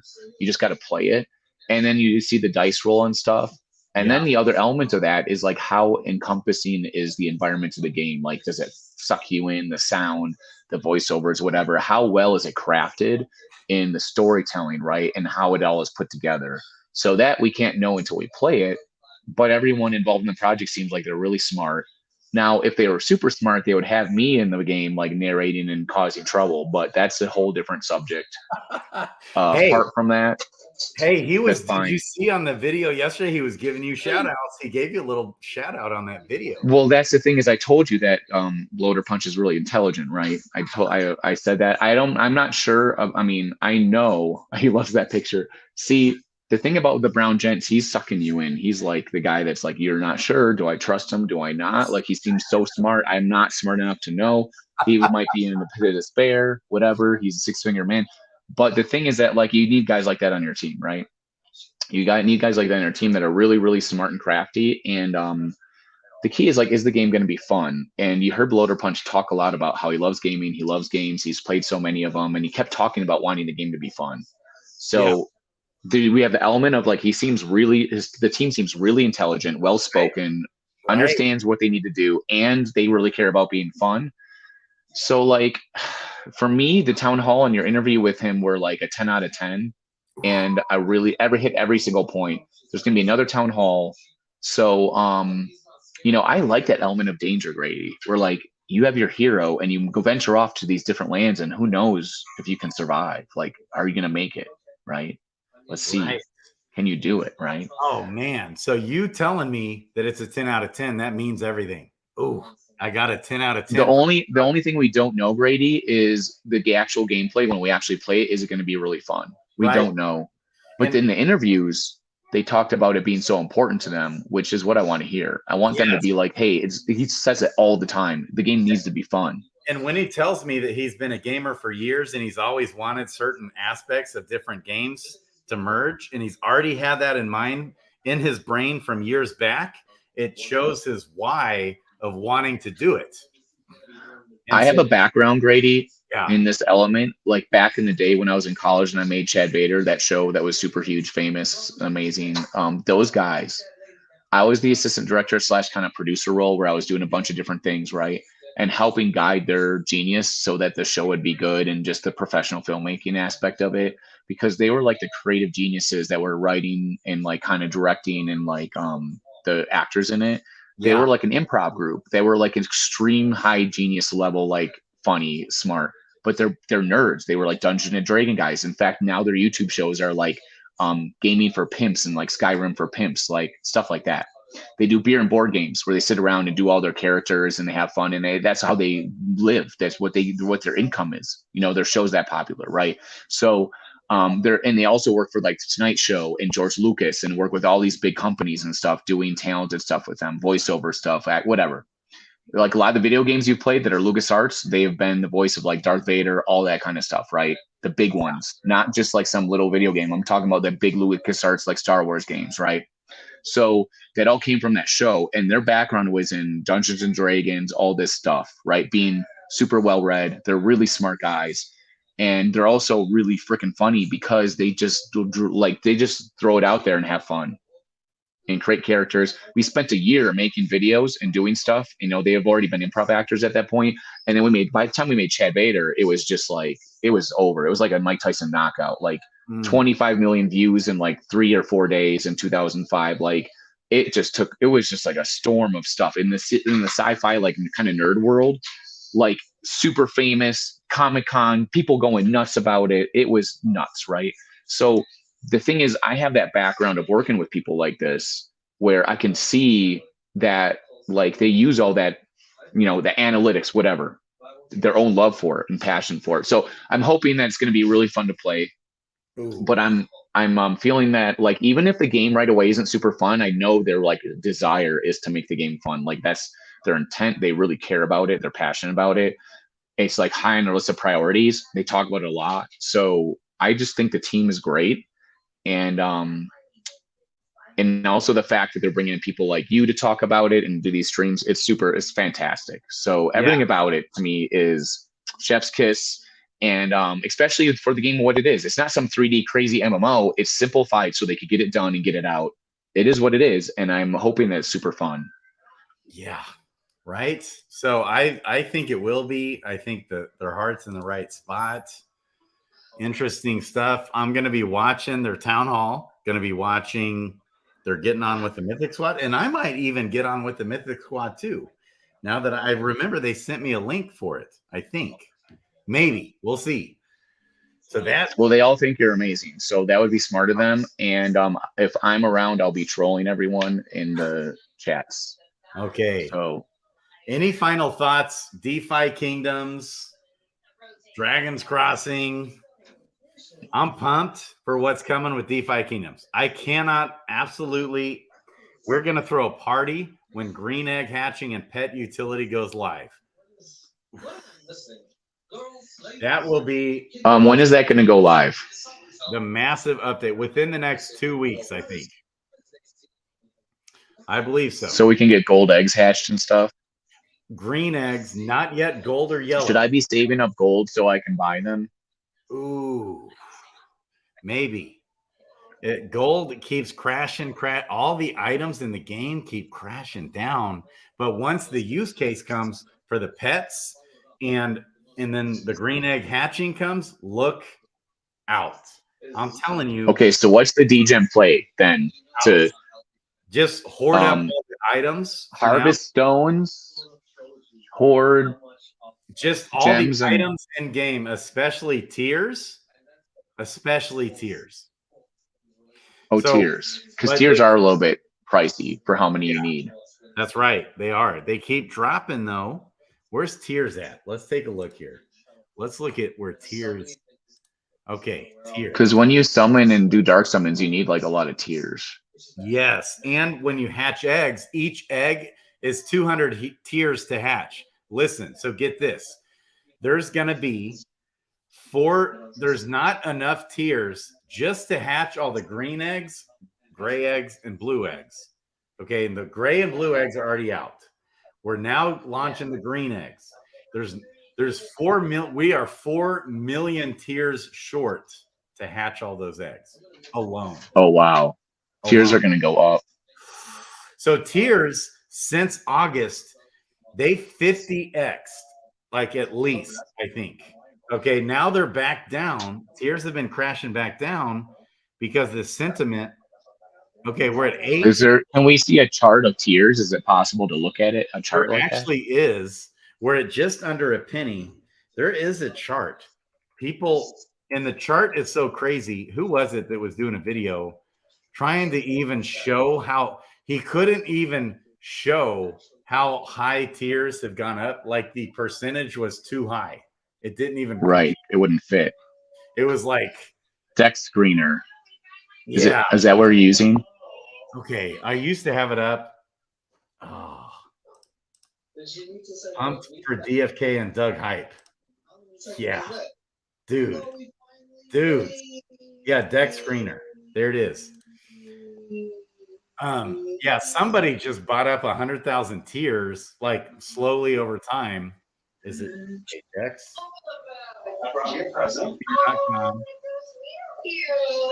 I'm looking at the trader right now.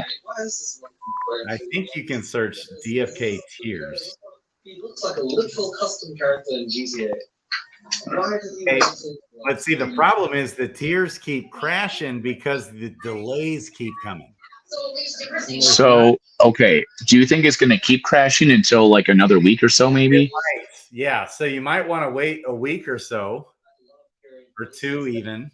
But what about tiers versus crystal, though, right? If I have a bunch of crystal or jewel like saved up, is it like, is jewel and crystal consistent and the tiers dropping versus that? Okay. So listen, crystal, there is a big update they did this week. Huge update. Okay. They had to redo the subnet with Avalanche. Okay. And right. You know, I didn't even catch, they might not even technically be an Avalanche subnet anymore. They might have broken off totally on their own. Off. But maybe not. Maybe not. Maybe they stuck with them. Okay. Tiers are a function of DFK tiers. Yes. A function of active heroes. Here's the thing. So do we get more tiers though? Are tiers produced by something? Or is the tiers amount like? Yes, the tiers, so the heroes when they profession quest, that's how you get tiers. Right, you can get tiers, right? I remember that. You get like one. I'll get like one tier. Yes. And so down here, I don't remember exactly what I bought them for, but I bought 100,000 tiers for like nothing back in August or something. He says click the button on the top and so price and jewel, like so it'll show it versus jewel. Yeah. Oh. Okay. Yeah, because that way we can have it like where it's like, you know, you kind of, it's cool to look at something versus like something else, right? Because if everything's dropping, then it's not that big of a difference. Right. But if it's like a gap, then you want to invest in tiers versus jewel. Yeah, this is tiers and wrap jewel here. You guys are getting the alpha right now. My giant brain. Right. So gigantic. What happened is we keep getting these delays. So the biggest thing with tiers that keeps getting, like, we are over 3 months delayed with the green egg hatching and profession green eggs and ham. Yeah, and it's because of things. One of the things that they released this week is crystal is now there's going to be a massive unlocking of 125 million crystal. Okay, so it's going to drop over the next year. So that's where I think crystal's probably going to be crashing down because of this. We've been already having it with Jade. So all the locked jewel, they redid the tokenomics for jewel. The tokenomics for jewel, originally jewel was an in-game power token, no longer. Now jewel is the governance token, gas fees for DFK chain, and jewel is also governance, but power-ups for the heroes. And it's deflationary, only 125 million max supply of jewel, and almost all of that is circulating, and 4,000 jewels being burned every day. There used to be 500 million max cap of jewel. So they lowered that cap and they diversified that extra amount of jewel and split it into jade and crystal. Jade, okay, and there was locked jewel. There's going to be this massive unlocking of jewel for this year of 2023. They changed the economics. All that is going to jade and crystal now. Jade, we've already been getting it. It's been being released slowly every day, little by little. Okay. And it hasn't happened yet with crystal, but now it's going to start, I think, starting Friday, right? So, and that's 125 million crystal over the next year. So it's not right away, but still over the next year, we're going to have a 125 million crystal being dumped into the market. Okay, so but it's going to be slow, you said. So it's not like they're just dumping a bunch. It's going to crash. So it might go down, but it's not going to be like That's right. crazy. It's not going to be crazy. It'll be slow over time. And there should be, technically speaking, a parity between Jade and Crystal. But Jade, where's Jade at? We've got Jade. Let's refresh this. Look, Jade's at 4 cents. Crystal's at 6.6 cents. See that? They should be the same. They have the same function, same use case, same token. So you're saying it's cheaper to summon and do things on the other place, Serendale, not Crystalvale. You got it. It's this much of a discount. The difference between 4 cents and 6.6. Well, that's because I'm a baller though, and I spend that extra 1.5 cents on Crystalvale. Sorry. Yeah, it makes you a baller. That's right. That's straight up baller in the pit of despair. And that's how I get mythics. And now the pit of despair can only be done in Crystalvale. There is no dark summoning in Serendale. Oh, ooh, see, that's how they get us. Yeah, but see the dark summoning doesn't Finger cost Man. Crystal, it costs you more tiers. Six Finger Man's trying to get us up into Crystalvale. Okay. See, everything is tiers driven. Tiers are like gold in this game. Right. You need a lot to hatch an egg. Oh, it's hatching eggs, summoning, dark summoning, stamina vials, which are going to go crazy again once level 10 profession quest and pet use come, and PvP. See, stamina vials used to be bonkers, but now, it's not, there's been so many delays. The sentiment in the ecosystem is just, we're all beaten and battered and downtrodden. I got my questing I did just now. I got 2 tiers, 2 whole tiers. You got to quest your heroes. You can't let precious minutes and seconds go by. I got Skunk Shade. I got Darkweed. I got Rock Root. I got Nap Root. Yes. I got Forest Drum. I got Frost Drum. I got Darkweed. I got Shaggy Caps. Yeah. So take that. Yeah. So Ogre alluded to this here. What Fistful of Dollars is talking about, baby. So do we think Crystal's going to crash down to where Jade is, or is Jade going to come up closer to where Crystal is? Okay, when the egg hatching comes and actual real world use case for pets, when that comes, okay, and the demand for tiers, that's when things go crazy. Until that comes, ooh, it's a dump central. Everybody's dumping everything. Not everybody, but a lot of people are dumping everything. So, okay, what's going to happen when the egg hatching comes, and there's not even there? We are 4 million tiers shy to hatch all the eggs. Okay, we need 22 million tiers to hatch all the green, gray, and blue eggs. We only have 18 million tiers in existence. Okay, so what's going to happen is, as long as the team delivers right on the use case of pets, as long as we are like, yes, we all want a pet, and there is a chance we're like, you can do with or without a pet. That's a chance, but I doubt it. So everybody's going to want pets to pair with their hero. And so as long as that use case is there for the pets, plus then we have PvP and crafting coming, which also will bring more use case for pets. But until then, even just in the questing part, they're going to get better XP. They're going to be leveling up faster. They're going to get more tiers and be more profitable by having pets. When that comes, everybody's going to want pets, and we're going to be like, oh, yeah. I got to say that, the eggs are going to go crazy. It's going to cause the whole economy to go absolutely bonkers, to summon, to dark summon, to hatch eggs, and the pet economy. So everybody's going to want to do Gaia boon. We're going to want a boon to hatch those eggs. It costs 50, either crystal or jade. What's that going to do to the price of jade? Bullish. It costs 5,000 gold. Bullish for gold. To hatch all those eggs with gold, it's going to cost about 500 million gold. 500 million gold. There's about 1 trillion gold in existence. No. There's about 1 billion total gold in existence. It'll cost 500 million gold just to hatch those eggs on boon. If tiers will very possibly go up to 5-10 cents easy. Christian Peter, we were even talking, he thinks it could even temporarily go up as high as $1 per tier. Can you imagine? For what? Per tier, $1 per tier. Yeah, but what's going to go up $1 per tier? The value of tiers will go from less than a penny, is what Christian Peter thinks it might even be possible. There's not enough liquidity. There's not enough liquidity to buy those tiers. What is a tier? A tier. Like tiers? Each tier is going to go up $1?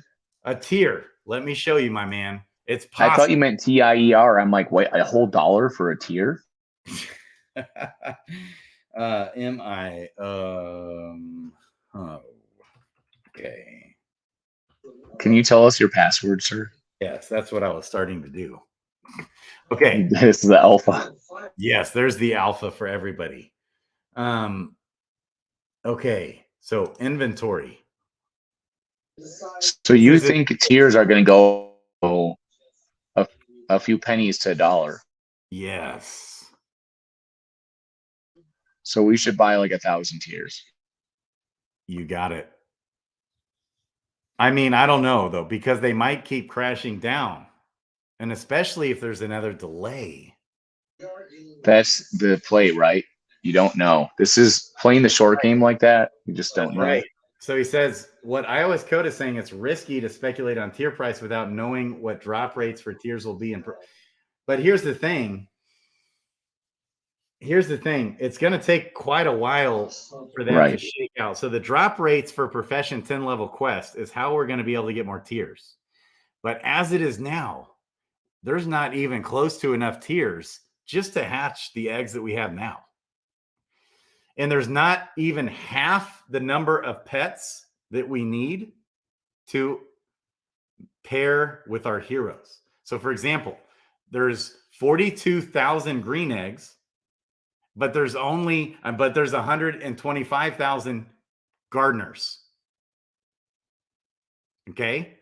So we're going to want 125. But do we know that all these things are locked into that though? What if there's what happens when there's way more pets showing up, right? Well, but here's the thing. There's the inflow of new heroes is outpacing the inflow of new pets from people summoning. So the gap, the margin between green eggs and gardeners, or gray eggs and foragers, or blue eggs and fishers keeps widening. So there's going to be a demand for at least 100,000 green pets coming, but there's only 43,000 green eggs.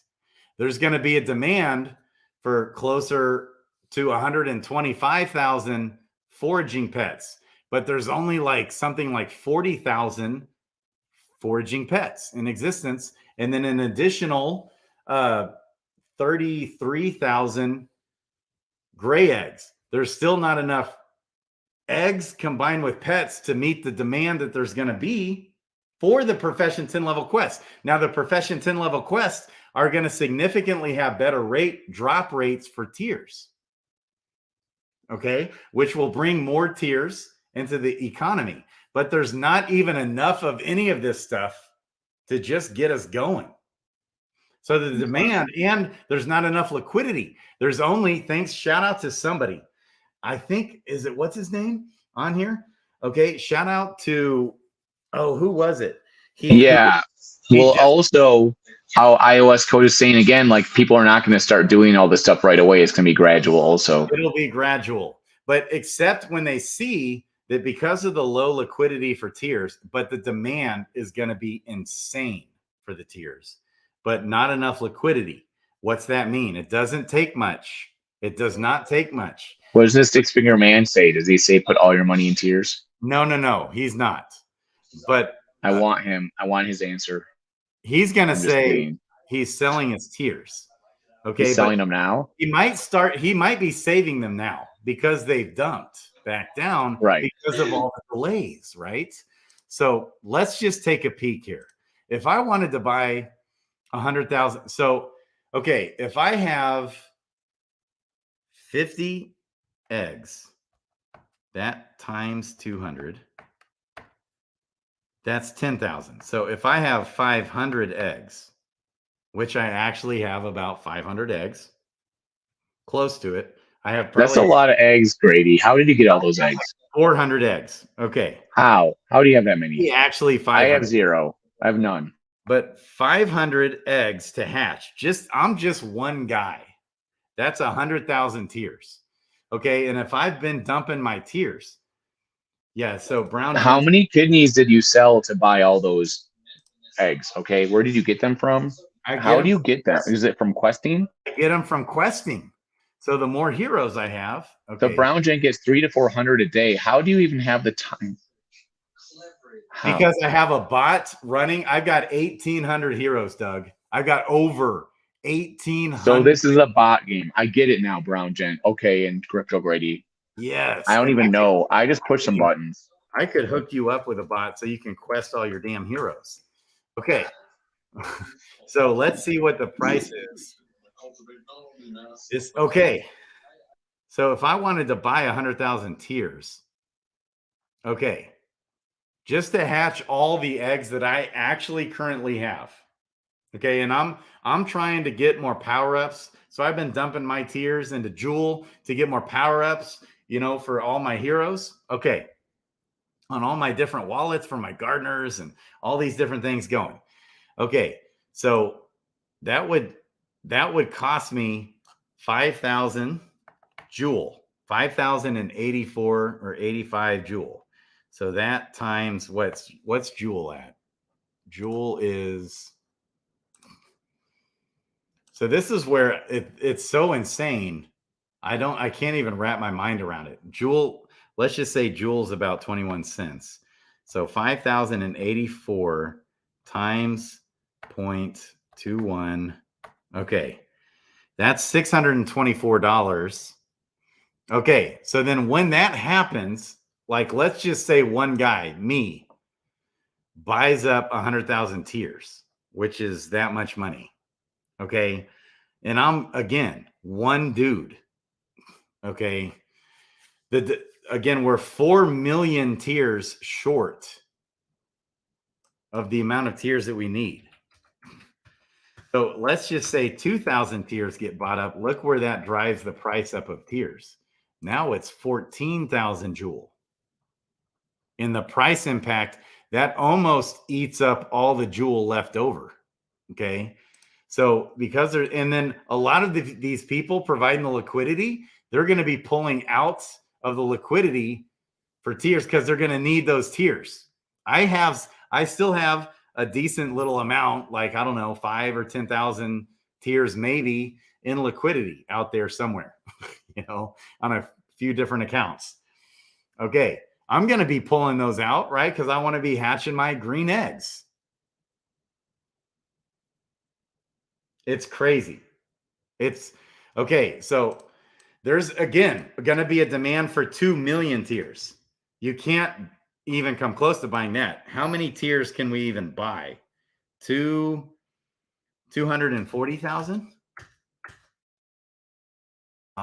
You can. Okay, now that goes up to 20,859 Jewel total to buy 240,000 tiers. Okay, but again, there's the demand. Can we buy 300,000 tiers? I don't think so. Whoa, 36,000 Jewel. That's just for 300,000 tiers. We need 4 million tiers. That's going to be the demand. We're not even talking 1 million tiers. And then there's not even going to be enough liquidity to buy these. We won't even, I bet, like a few months ago when we were talking about this, tiers went up to over 2 cents a couple months ago.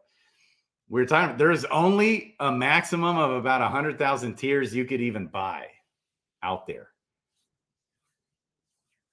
Okay. So when the demand actually comes, Look, so this is the max number of tiers you can buy. Wow, that's cool. It went right to it.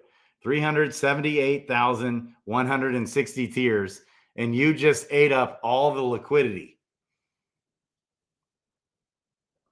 That's wild. Wow.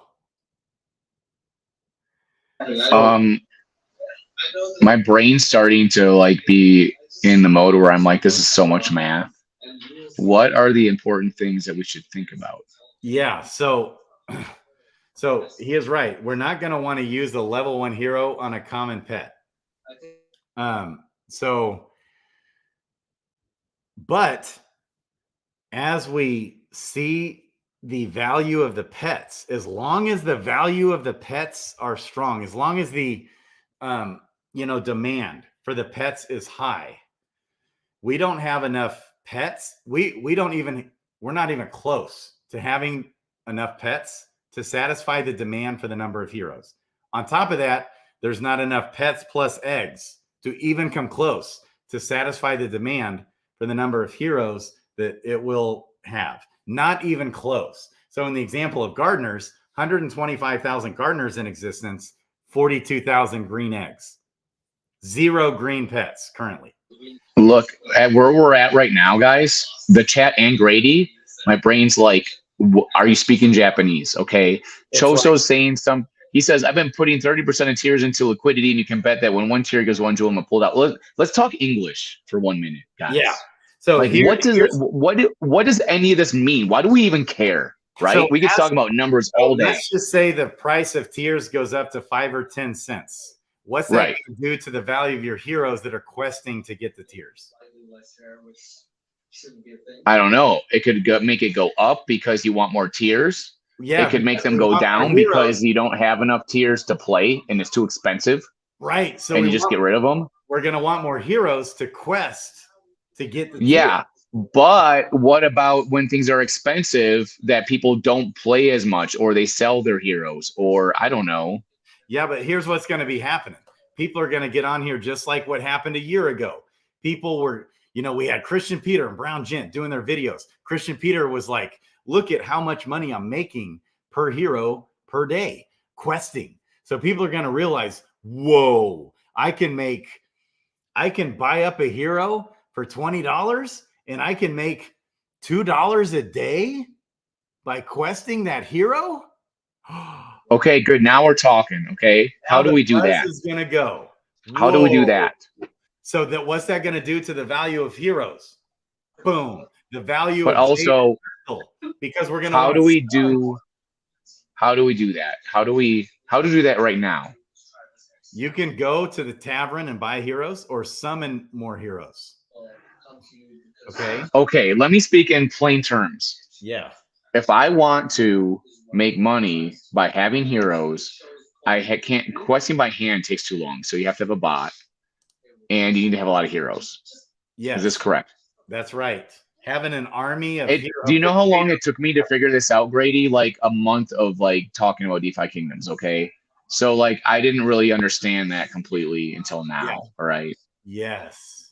And all these people around me, no one mentioned this.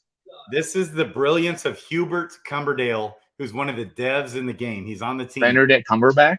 Hubert Cumberdale, baby. So the in-game economy is absolutely brilliant. The supply versus demand, he's always looking at that, right? And so that's why I've been so anticipating green egg hatching and profession 10 level quests. Because the value of the whole entire, it's going to just go bonkers. The value of the ecosystem. Plus, we're going to have to use items to feed the pets. Okay, great. My point is, if we want this game to be popular and people to come in and play, and it takes them a month to figure out what to do, that's bad. That's bad. You got to tell people, get heroes. It's going to take work. Get heroes, quest them a lot, get stuff. That's how you do get about eggs. Whatever. That's why I have so many eggs. Okay. I don't have none of this stuff. People are like, how many heroes do you have? I'm like 9. How many eggs do you have? None. I have 2 pets. You gotta quest your heroes and level them up. I have been doing that manually. Yes, and I did for months. We all did for months. for 15 hours a day after I lost all my money in Luna and I freaking was about to blow my brains out. I was just sitting in bed questing for 15 hours a day, sulking, okay, as I've lost my entire, I mean, it was a whole cascade of things. The way it all went down was just is like a joke. Also, I'm on a Mac, so I don't know if this is going to make a difference in the bot thing, but I all do have parallels. Anyways, my point is, yes, if you want the game to be successful, people have to actually play it and then benefit from it, right? right. And or here's have fun or the whatever. motivation for them to come in and play it. First of all, is going to be the opportunity to earn. That's why it got. That was a big part of why it blew up. The decks. Yes. Yes. So you quest heroes, you get eggs. Eggs used to be $500 per egg, believe it or not. Okay. So, and I've gotten hundreds and hundreds and hundreds of eggs from questing, right? So, but the demand hasn't been there to meet the supply. Okay. The supply keeps growing, but with little demand. Why? Because we don't have pet utility yet. And we've had an exodus out of the ecosystem on top of that. So we've had a 99% of the ecosystem exited on out of the ecosystem. So when the profession 10 level quest and pet utility comes, it's a game changer, because now for over a year, or for about a year, not over a year, close to a year, maybe coming up on a year. It's been coming up on a year. We've been hatching these eggs, but no utility for the pets. Well, now there's going to be a high demand coming for pets. At least I think so, right? High demand coming for pets, as long as we're going to want the pets, right? For the profession 10 level questing to get more tiers. It's just going to cause everything to go absolutely crazy. So can we just sum up that in like a very short, concise statement of like, yes, what we need to know? Mm-hmm. And also, because Dragon's Crossing, we should talk about before we get off too, and that's coming up soon. The town hall is starting in like 30 minutes. Right. Okay, we got to get off then. Okay, go. Sum it up. I don't know how to. Okay, let me. I'll try. Ready? Here's the summary. Okay. Here's the summary. I'll try. Get some heroes and get a bot and like do quests. Yes. And things are gonna happen. Tiers will go probably down then up, and things might happen, but we don't know for sure how all the levers and pulleys are going to affect each other. We can guess, but we don't know for sure. The key is, if you want to make the game enticing and fun, show how successful you are at it, either by the fun you have or by the money you're making off of it. Share that. And as we go forward, more of that will probably happen and more people will come back in the game. But people ask you, like, Doug, should I get in DeFi Kingdoms again? And I'm like, well, it seems fun, but there's a million things going on. I don't know exactly how to put my finger on it, right? So how do we get to the point where I can just tell people yes? You know what I mean? Right. And I need to be able to do it myself and see it. Right. And we're working on beginners series of videos, but here's one thing you can use without a bot. This DFKquester.app. DFK. I'm doing it right now. Quester.app. Okay, and I've had him on the show, Born to Die 007, baby. He's phenomenal. Okay, and I'm even sending it to you in the private chat. Start all, add Quester. Yeah. DeFi Kingdoms. No, I'm not in Starendale. Oops. Yeah, you can connect I'm in your wallet. Crystalvale. Yeah. And can I just hit select? Can I quest all of them? Yes, and it'll do it for you and make it a little easier for you there. Do I select all? Now do I do? Screen. But we got to go. If they're going live now, we got to go. How do I start my quest, though? How do I start them? I haven't used this in months. Yes. But you do have to connect it to your MetaMask wallet. You know. I did. Okay. I've got all my dudes lined up there. It's just that how do you send them on the quest? Probably at the bottom. You got to scroll down a little more, or select all, select whatever. And then there should be like a quest now.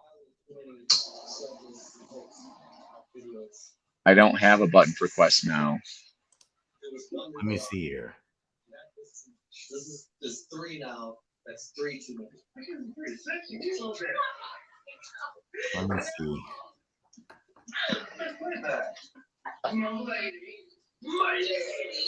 Oh, you click on the selected right here. Selected.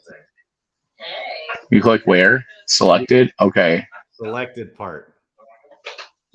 And then you select professional quest. Yeah, do profession quest because that's how you get the tiers. I don't know why I do that. Yes. Okay. Now what? And then it should just do now. You have to confirm it in the MetaMask, and it should just do it. For you, baby. And how many attempts? Okay, who's going live right now, Ryder? It's Dragon's Crossing, baby. Yeah. Okay. So this stuff is happening. I'm going to look at these bot things, and that's cool. Yeah. That's fun. We can report on back on that later, and I can tell you whether I was successful with bots. Dragon's Crossing is coming up, guys, in like 30 minutes on their Twitter. You can put the link in there or whatever, I guess, right? Oh.